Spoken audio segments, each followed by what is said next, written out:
Yemen's Houthi rebels unleashed a barrage of drone and missile strikes on Saudi Arabia that targeted key facilities including natural gas and desalination plants early Sunday, Saudi state-run media reported, the latest escalation as peace talks stall and the war in Yemen rages into its 8th year.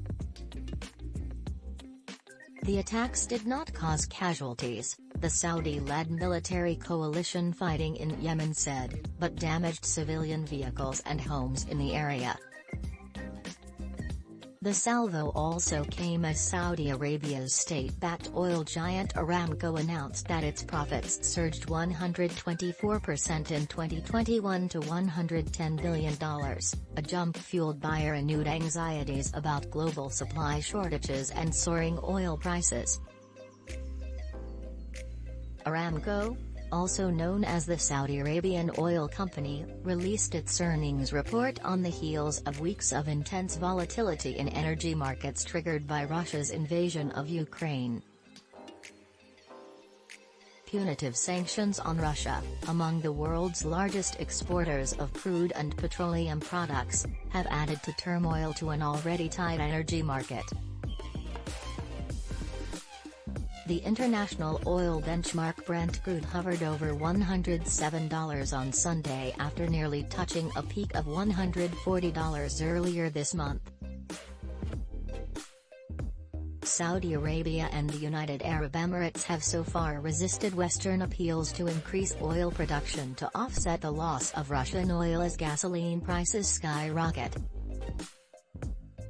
Yehia Sarie, a spokesman for Yemen's Iran-backed Houthis, said the rebels had launched a wide and large military operation into the depth of Saudi Arabia on Sunday, firing ballistic missiles and bomb-laden drones towards Saudi Aramco facilities and other sensitive targets in the country. He described the assault as retaliation for the Saudi-led aggression and blockade that has turned much of Yemen into a wasteland.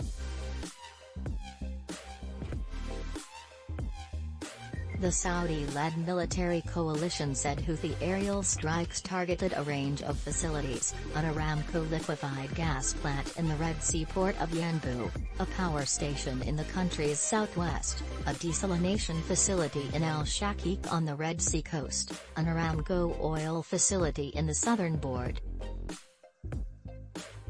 The extent of damage on Saudi infrastructure and energy facilities remained unclear.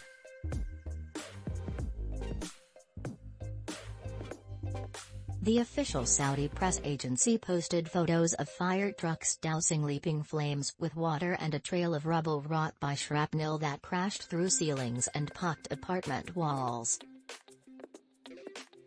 Other images showed wrecked cars and giant craters in the ground.